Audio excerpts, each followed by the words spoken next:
So hi! Welcome and welcome back to my YouTube channel. And for today's tutorial guys, ituturo ko sa inyo kung paano nga ba magpalit ng language sa Temu.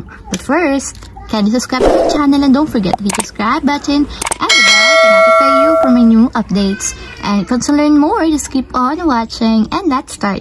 So ayan guys, for today's video, i-open lang natin yung ating Temu app. So tap lang natin. Then pagka-open ng ating Temu app guys, pumunta lang tayo sa mismong profile ng ating account. So para mapunta tayo sa mismong profile guys, itatap lang natin dito is yung U na nandito sa lower part.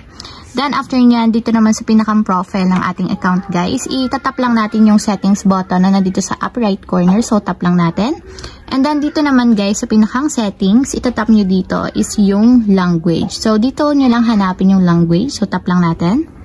And kung makikita nyo guys, pwedeng siyang piliin into Filipino or English. So tap natin yung Filipino para mapalitan yung language. And ayan guys, kung makikita nyo, napalitan na siya ng language. So Tagalog na Tagalog or Filipino na yung nakalagay dito. And mas maintindihan nyo na yung mga nakalagay. So ayan lang guys, ganun lang kasimple kung paano nga ba magpalit ng language sa Temu.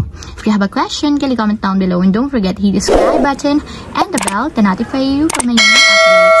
And thank you for watching. Living life every day, late at night, not okay.